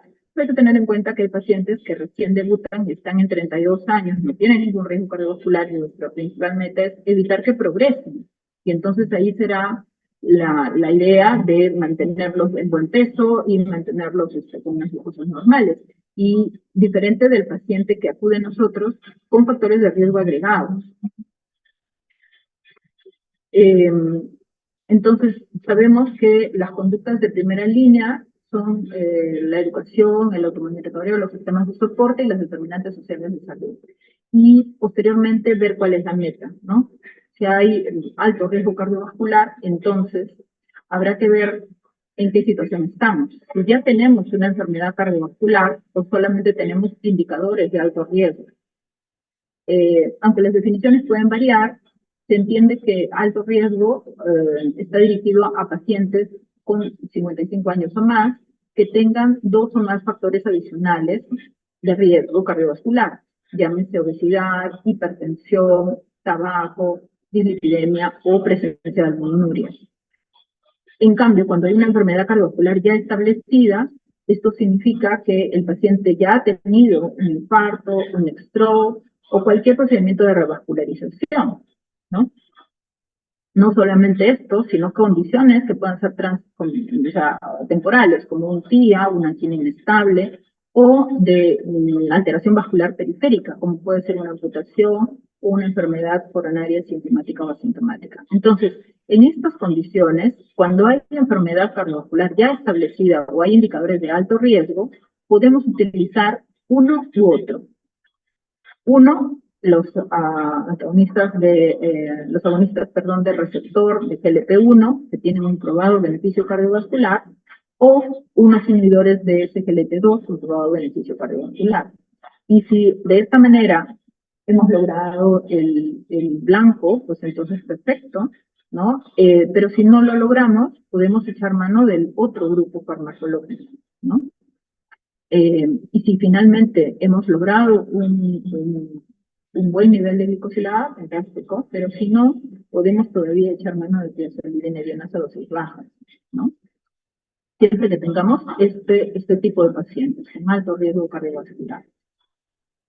Cuando tenemos pacientes con riesgo cardiovascular, pero este riesgo cardiovascular se traduce por insuficiencia cardíaca, entonces debemos de procurar sea que la insuficiencia cardíaca sea con fracción de eyección reducida o fracción de eyección todavía sostenida, ¿no? Podemos utilizar como primera elección los inhibidores de SGLT2 que han probado beneficio a nivel de esta población de insuficiencia cardíaca. Si en cambio lo que tenemos es una enfermedad una enfermedad renal importante, aquí llamamos enfermedad renal importante, aquella que se acompaña de una tasa de filtrado glomerular menor de 60 mililitros por minuto por 1.63 metros cuadrados de área de superficie corporal, o que tienen albuminuria, ¿no? Donde el ratio de albúmina versus creatinina es mayor o igual de 3 miligramos por milimoles, que también significa 30 miligramos por gramo, ¿no? Estas medidas pueden variar a lo largo del tiempo, ya vemos, ¿no? Pero a este grupo que tiene una falla renal importante, en estos casos, preferiblemente deberíamos utilizar inhibidores de SGLT2, de los que tienen evidencia primaria para reducir la progresión de la enfermedad renal, ¿no? Y si no tenemos esta chance, y ojo que en este caso se puede utilizar hasta que estén 20 mililitros, pero si ya el paciente viene utilizándolo, entonces deberían de ser continuados hasta diálisis o hasta trasplante, ¿no? Quiero decir que se puede utilizar con una tasa de filtrado glomerular de hasta 20 mililitros. Pero si ustedes ya lo iniciaron antes y el paciente viene recibiéndolo, el fármaco de esta evidencia de protección renal, que ha probado protección renal, que es la dapaglifosina, a diferencia de los que tienen probado beneficio en insuficiencia cardíaca, que es la empaglifosina, dapaglifosina se puede utilizar hasta el inicio de la diálisis o hasta el trasplante renal. En caso contrario, que no podamos utilizar esta, ¿no? Podríamos incluso utilizar otra vez los agonistas de receptor de GLP-1, ¿no? Y si se logra el blanco, excelente, ¿no?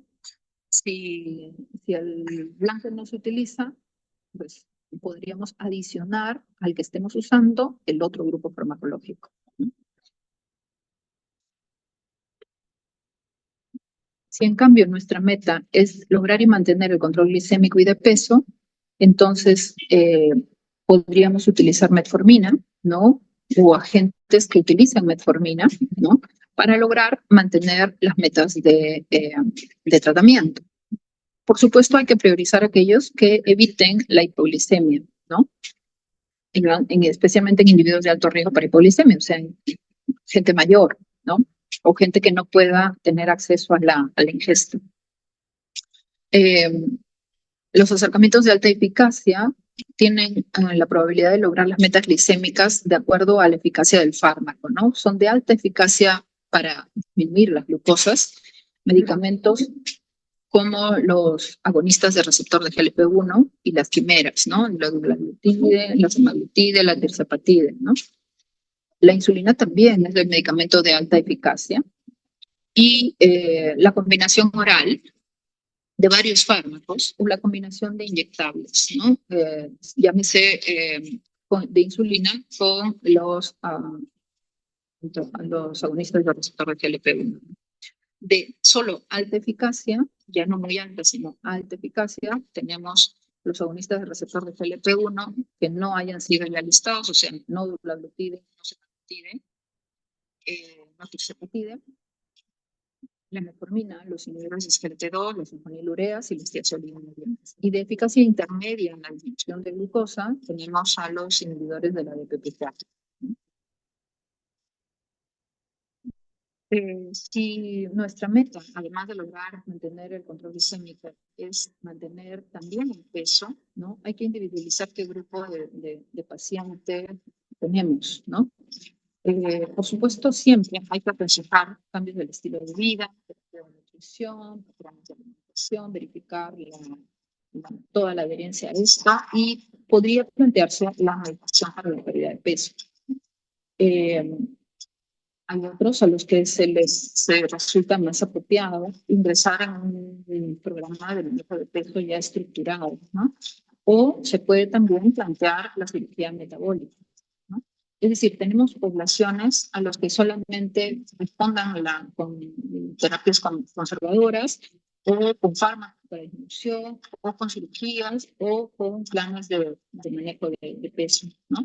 Y las terapias a elegir para el control glicémico pues serán aquellas de muy alta eficacia, pero con pérdida de peso, ¿no? De muy alta eficacia para pérdida de peso, la semaglutida y el tirzepatide. De alta eficacia, el liraglutide y el liraglutide. De eficacia intermedia para pérdida de peso, los agonistas de receptor de GLP-1 que no hemos considerado, por ejemplo, el exenatide. Los inhibidores de CGLT2. Y finalmente, neutros sobre la pérdida de peso, los inhibidores de DPP4 y la metformina. Acá no se ha considerado, por ejemplo, ni tiazolidinedianas ni sulfonilureas, porque estos más bien aumentan de peso, ¿no? Y finalmente, la parte más pequeñita, la parte inferior del cuadro que ya habíamos desglosado, es que si se reduce, ¿no? digamos, el riesgo cardiovascular o ya la disminución de glucosa se logra, pues entonces haya que mantenernos, ¿no? Si la hemoglobina glicosilada está, en cambio, por encima del nivel, a pesar de nuestras intervenciones, entonces habría que identificar barreras que obstruyen la consecución de nuestras metas, ¿no? Revisar otra vez estos sistemas de soporte, de automanejo, ¿no? Considerar tecnología que nos ayude a identificar las fallas de nuestro tratamiento, momentos en los que haya que individualizar las dosis, ¿no? E identificar las conductas, ¿no? Que pueden impactar en el logro de las metas, ¿no? Como ven, el enfoque terapéutico en realidad ha cambiado un poco porque ahora le dan mucho mayor valor al grupo de fármacos que logran protección cardiorrenal, ¿no? Y aún dentro de los que ven metas glicémicas, también se plantea un rol preponderante en aquellos que reducen el peso, que por coincidencia o no, son también este grupo de medicamentos agonistas de receptor de GLP-1 y en menor medida los inhibidores de SGLT2, ¿no?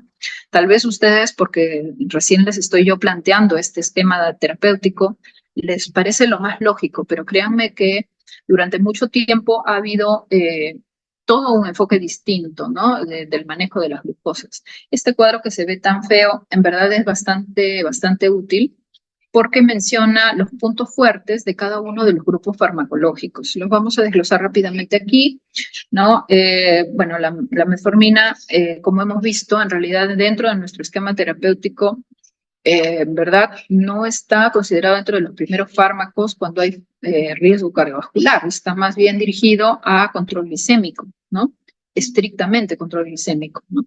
Y bueno, era una droga de primera línea en total hasta hace muy poco, pero ahora se ha restringido a este grupo de fármacos, de pacientes, ¿no? De hecho, lo que sabemos es que tiene pocos efectos colaterales, buena tolerancia, retarda la progresión a diabetes, de hecho también puede utilizarse en prediabéticos, ¿no? Disminuye la síntesis lipídica vía la acción de la PPAR alfa, mejora la sensibilidad de la insulina, activando la expresión de receptores insulínicos, incrementando la actividad de tirosinquinasa de la señalización de insulina, ¿no? Sabemos que la insulina es una hormona que trabaja a través de la vía de tirosinquinasa, ¿no? Se comienza a fosforilar los residuos de tirosina en esta secuenciación de segundos mensajeros. El tiempo de vida media es de 5 horas, no se metaboliza, es decir, gran cantidad de sus metabolitos se excretan activos y está contraindicada cuando la tasa de filtrado glomerular es menor de 30, ¿no? Puede haber hasta un 30% de pacientes que desencadenen diarreas, náuseas cuando la inician, ¿no? El efecto más serio es la producción de acidosis láctica, que no se presenta siempre que ustedes elijan bien a su paciente. Si el paciente ya tiene una falla renal y en este tipo de falla renal se sigue utilizando, ahí sí el riesgo de acidosis láctica es mayúsculo, ¿no?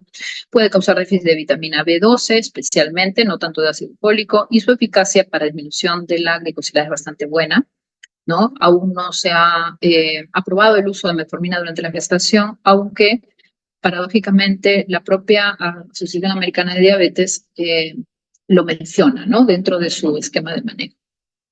Al respecto de incretinas, bueno, se llama el efecto incretina, ya seguramente ya en fármaco lo vieron largamente este grupo de fármacos, ¿no? El efecto incretina implica que a una carga de glucosa oral obedece una respuesta insulínica muy potente si lo comparamos con una carga de glucosa endovenosa. La misma carga de glucosa endovenosa no genera la respuesta insulínica óptima que logramos cuando damos por vía oral, y esto se debe a que una gran cantidad de la secreción de insulina responde a la secreción de incretinas locales en la mucosa intestinal, ¿no? Hay varias incretinas que son especialmente importantes. Dos de ellas, el polipéptido insulinotrópico dependiente de glucosa o GIP, y el GLP-1 o glucagon like peptide, ¿no? Que es el famoso sobre el cual trabajamos mayoritariamente.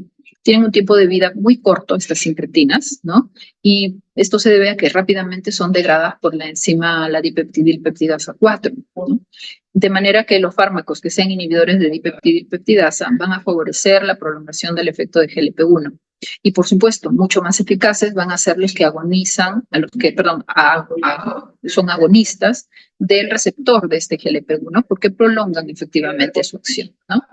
Disminuyen el vaciamiento gástrico, además originan pérdida de peso, porque también hay este mismo GLP-1 actúa a nivel cerebral en la zona de regulación del apetito. Les decía que son dos los tipos de incretinas, está el GLP-1, está el GIP, ¿no? Y hay fármacos ahora que trabajan sobre cada uno de estos lugares, ¿no? ¿Verdad? Sobre los dos lugares trabaja la tirzepatida, ¿no? Que es la medicina que se ofrece ahora como la alternativa a la cirugía bariátrica, ¿no? Por su efecto tan favorable a nivel de esta función de incretinas, ¿no? Como hemos visto, disminuyen altamente la hiperglicemia, son fármacos altamente eficaces para lograr control glicémico, ¿no? Además, mejoran la resistencia a la insulina, la disminuyen de una manera efectiva, pero además disminuyen el peso corporal, ¿no? No solamente porque disminuyen, digamos, la ingesta, ¿no? Sino que además mejoran la sensación de saciedad, ¿no? A nivel de páncreas, mejoran la respuesta insulínica, y este es uno de los efectos que no se busca del HIP, pero los GLP-1 sí tienen la chance de disminuir el glucagón, ¿no?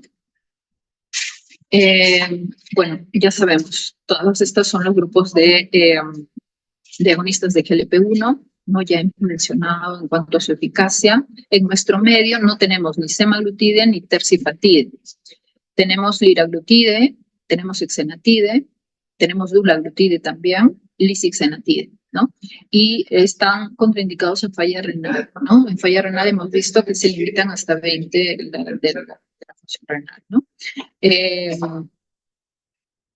Este es uno de los que más se utilizan, tiene un 97% de homología del GLP-1, un tiempo de acción de 24 horas, con el cual lo aplicamos una vez por día.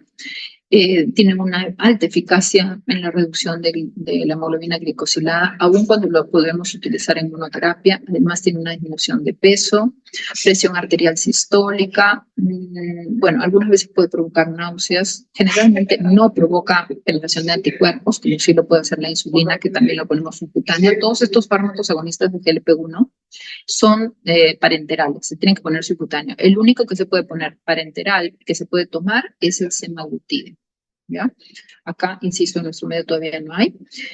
El dulaglutide, el semaglutide, tercifatide, se pueden poner semanalmente, además, ¿no? Todos estos tienen que ser diarios, ¿no?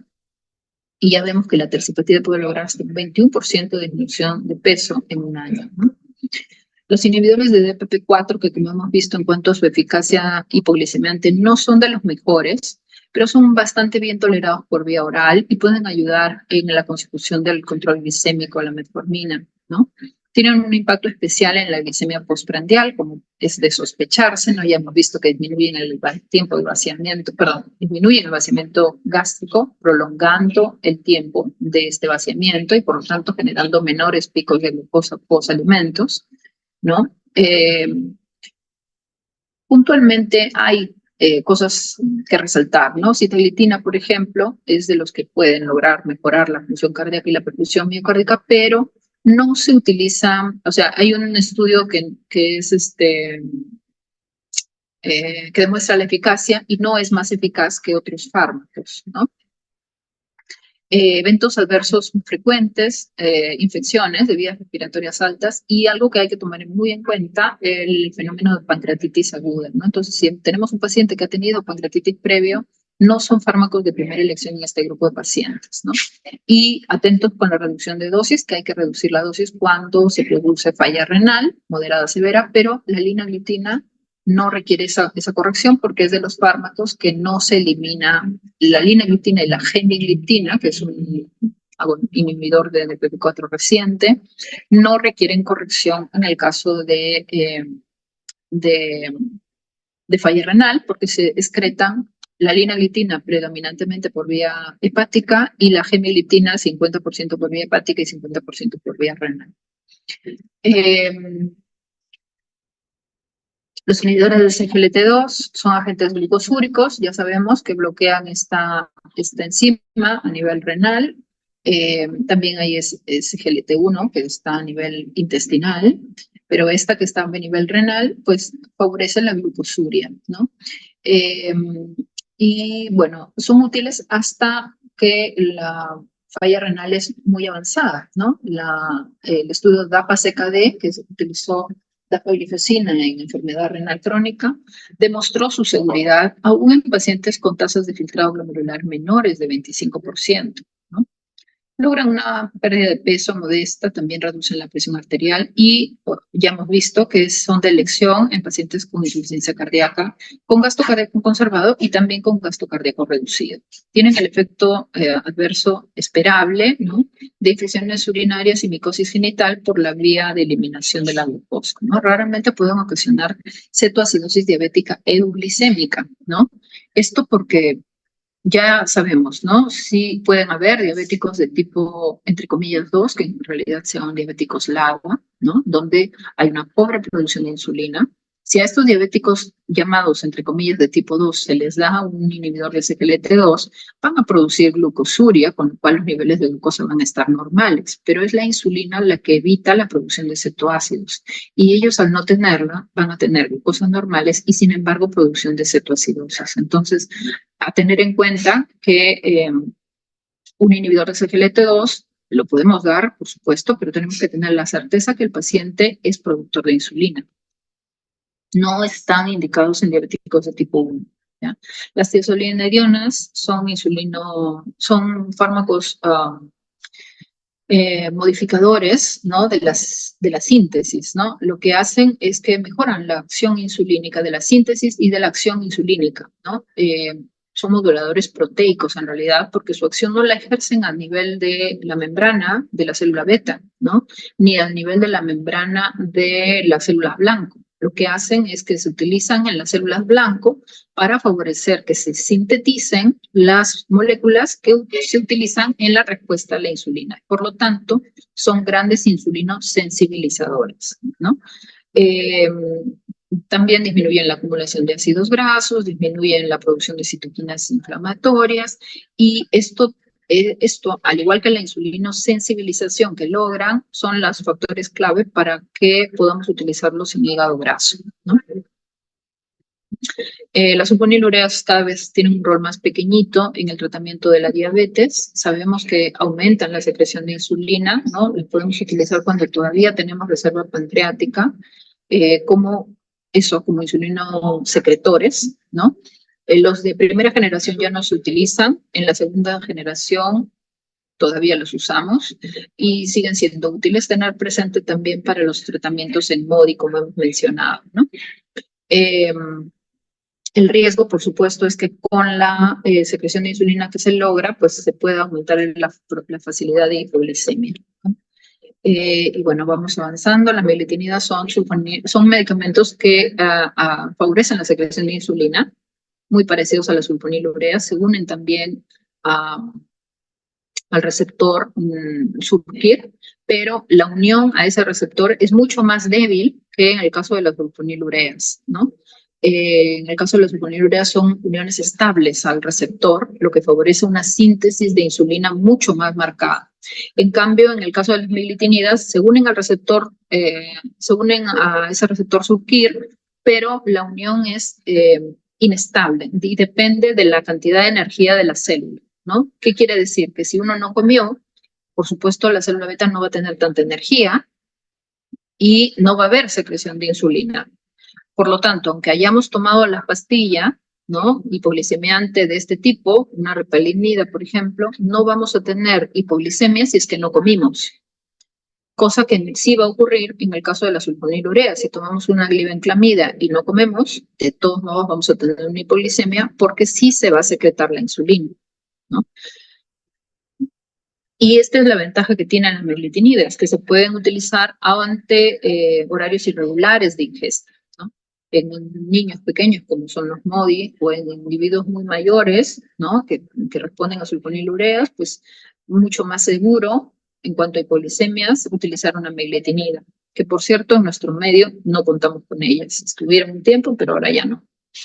Y bueno, en cuanto a la terapia para diabetes, estamos ya terminando con el tema de insulinas, ¿no? Las insulinas, bueno, ya sabemos que se comenzaron a utilizar desde el año 2022, en que fue posible sintetizar la insulina animal a partir de la insulina de perros, ¿no? Y se le aplicó a los primeros pacientes y con ello se logró sobrevidas en aquellos que estaban destinados a morir, ¿no? La insulina es una hormona necesaria para la vida, ¿no? Esto de que si uso insulina me voy a volver dependiente es una gran falacia porque en realidad todos somos dependientes de insulina. El que no tiene insulina se muere sencillamente, ¿no?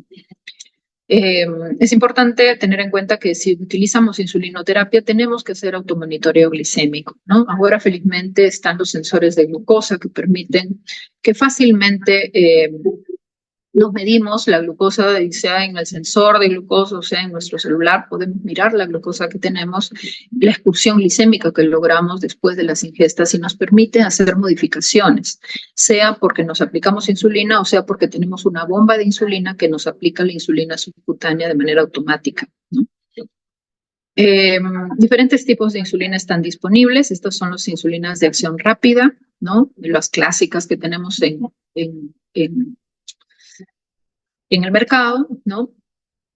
Y como vemos, en realidad no varían mucho en cuanto a su farmacodinamia, ¿no? Comienzan a actuar muy prontamente, tienen su pico entre los 30 y 90 minutos y duran hasta 6 horas, pero frecuentemente podemos considerar que a las 4 horas ya decae su acción de manera significativa, ¿no? Tienen diferentes fórmulas, ¿no? Porque se han cambiado diferentes aminoácidos de las cadenas de la insulina para lograr esta rapidez de acción y esta rapidez en cuanto a su decaimiento en acción también, ¿no? Y bueno, si consideramos la insulina regular, que es la insulina cristalina, la antigua que solo teníamos disponible, que no es una insulina análoga, sino es una insulina recombinante humana, ¿no? Donde se utilizaba el Escherichia coli como medio de producción, ¿no? Vemos que la insulina cristalina en realidad empieza su acción a los 30 minutos y tiene un pico de acción que dura entre 2 a 4 horas y su acción decae hacia las 6 horas recién y todavía deja una acción residual, lo que puede dar lugar a hipoglicemias tardías posalimento, ¿no? En cambio, las ultrarrápidas que acabamos de mencionar, pues tienen un inicio de acción muy rapidito, un pico de acción más veloz y un decaimiento de acción más tardío. Obviamente depende de qué paciente estemos atendiendo, ¿no? Por ejemplo, hay pacientes que tienen gastroparesia diabética, ¿no? En donde la absorción está enlentecida y en esos casos, en lugar de usar ultrarrápida, que son las más modernas y son las más rápidas, etcétera, pues será más correcto utilizar una insulina regular, ¿sí? En verdad depende las condiciones que tenga nuestro paciente, ¿no? En lo que corresponde a las insulinas de acción intermedia y prolongada, la clásica que usamos es la insulina humana, ¿no? Pero hay las insulinas análogas como la glargina, ¿no? Que dura su acción 24 horas, y están la de Temir y la de Gludec. La de Temir dura su acción entre 12 y 24 horas, la de Gludec más bien dura su acción 24 horas también, ¿no? Fíjense que hay diferentes cambios que se han generado en la molécula que permiten su acción de manera prolongada, ¿no? La insulina de Gludec la de Temir, perdón, dura entre 12 y 24 horas. La insulina de Gludec, que está unida a un ácido mirístico, ¿no? Está unida a un ácido glutámico, permite que su acción dure hasta 5 días. En cambio, la de Temir, que está unida al ácido mirístico, puede durar entre 12 a 24 horas. Esta insulina de Gludec y también la glargina, pero la U300, no la U100, que es la que les acabo de mencionar, que dura 24 horas, tienen un tiempo de acción prolongado. Esto, lamentablemente, no significa que ustedes puedan decirle al paciente, miren, pínchese cada 5 días. No, sino que una vez que pasan los 5 días, se alcanza una concentración de tal estabilidad que le permite al paciente ser un poquito irregular en sus aplicaciones. Por ejemplo, ya no se tiene que aplicar estrictamente cada 24 horas, como con la glargina U100, sino que puede ser que, por ejemplo, si el paciente es un piloto de aviones, pues entonces de repente se aplica la insulina un día cada 24 y el otro día cada 28 horas o el otro día cada 18 horas. Y realmente no va a cambiar la concentración de la insulina de acción prolongada porque él ya tiene un basal establecido, ¿no? Permite entonces este tipo de insulinas de acción prolongada de esta calidad una mayor flexibilidad en cuanto al tratamiento sin oscilaciones del nivel de insulina circulante. En cambio, la insulina NPH tiene un tipo de acción principalmente de 12 horas, donde no se alcanza en realidad una meseta de concentración, sino que se alcanza una zona de pico y después viene el decaimiento. Y esto se produce en la mañana y en la noche, ¿no? En cambio, si utilizamos una de Temir, que también tiene su acción entre 12 a 24 horas, pues será mucho más estable la concentración que se logre con ella, ¿no? Es, por ejemplo, esto, ¿no? La glargina U100 también tiene esa misma, digamos, esa acción de meseta, pero su acción decae hacia las 24 horas, diferente de la glargina U300, ¿no? Y bueno, esto para mostrarles los diferentes tipos de tratamiento que hacemos con las insulinas. Estas son las siglas de lo que estoy poniendo aquí, de lo que se pone aquí, perdón. Yo obviamente soy una repetidora en este sentido, pero es para mostrarles cómo pueden ir los esquemas de tratamiento con insulina, ¿no? Por ejemplo, esto de acá, que son múltiples inyecciones diarias, con una insulina de acción prolongada más una insulina de acción rápida o ultra rápida, ¿no? Quiere decir, ponemos una glargina y ponemos rápidas o ultra rápidas antes de las comidas, que nos permite una flexibilidad importante, ¿no? Si es ultra rápida, poco riesgo de hipoglicemia, porque en verdad estamos usando análogos que son de poca posibilidad de hipoglicemia, no tienen picos, pero el costo es bastante mayor.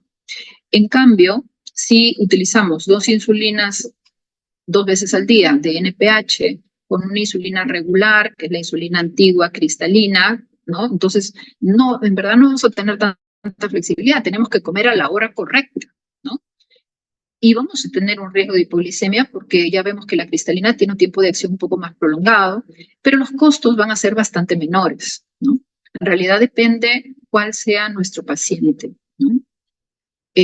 Hay regímenes de insulina de infusión continua, las llamadas bombas de insulina, que dependiendo de la tecnología, si es por ejemplo una insulina híbrida de asas cerradas, significa que el paciente tiene su bomba de insulina ultra rápida, o sea, que le aplica la insulina subcutánea cada minuto, y además tiene su sensor que está relacionado por Wi-Fi con su bomba y le dice a la bomba si es que está estable o necesita un push, ¿no?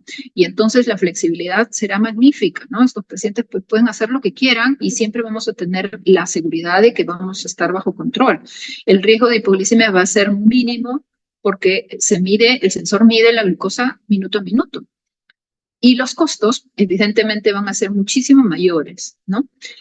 Frente a utilizar una bomba de insulina, pero no automatizada, donde el paciente tiene que indicarle a la bomba cuánto es su basal, cuánto se tiene que poner de push cada vez que vaya a comer, o regular su ritmo de infusión durante la noche, ¿no? El riesgo de hipoglicemia existe, pero es menor, por supuesto, que si utilizamos estos esquemas, ¿no? O sea, en verdad depende qué factibilidad de soporte de tecnología también podamos brindar al paciente.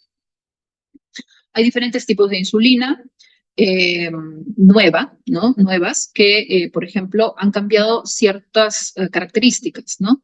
Por ejemplo, está la insulina Faster Aspart, donde ya vemos que inicia muy veloz, 2.5 minutos, ¿no? Y lo que ha ocurrido es que a la insulina Aspart se le ha unido tanto una vitamina como una L-arginina. Está la insulina inhalada, ¿no? Que es fantástica también, nos da insulinas preprandiales, nos ponemos solamente como un spray y ya tenemos una cantidad de insulina que nos va a trabajar para los momentos de comidas, ¿no? Y encima tenemos estas otras insulinas que trabajan estables, ¿no? Entonces, en verdad, la invasión al cuerpo es mucho menor, ¿no?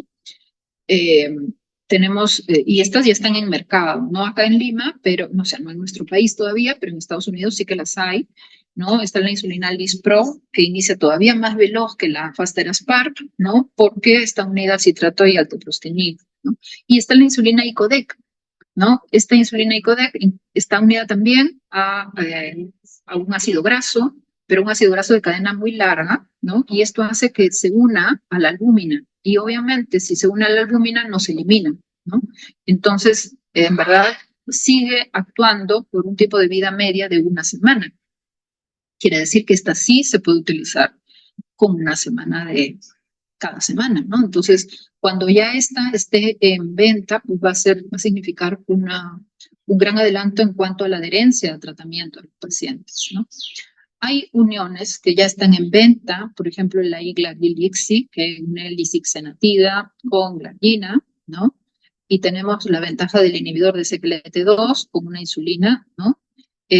Tenemos el Ideglira, que une el liraglutide, otra vez agonista de GLP-1 con una insulina de acción prolongada, ¿no? En verdad, en diabetes todavía tenemos un amplio campo por descubrir en cuanto a terapias, ¿no? También existe lamentablemente la sobrevasalización, que es un fenómeno en el cual damos una cantidad de insulina mayor de la que el paciente necesita. Hay que identificar a estos pacientes porque utilizan una elevada dosis nocturna, ¿no? Y porque suele haber una diferencia entre la glucosa al acostarse y la glucosa en ayunas de más de 50 miligramos por decilitro. Lo riesgoso de estos pacientes que están sobrevasalizados es que tienen más frecuentemente hipoglicemias y que, o sea, en razón de esta gran cantidad de insulina, cursan frecuentemente con una alta variabilidad. Tienen momentos de hipo y de hiperglicemias muy a menudo, ¿no? Entonces, si tenemos un paciente así de inestable, lo que debemos de sospechar es el tema de sobrevasalización. Y bueno, creo que esto es todo. La clave del éxito en el tratamiento es, por supuesto, la personalización. No es lo mismo tratar a un sujeto obeso sano que un sujeto con falla renal o una persona que tenga una enfermedad cardiovascular. Muy bien, entonces hasta aquí quedamos en la clase. Les agradezco.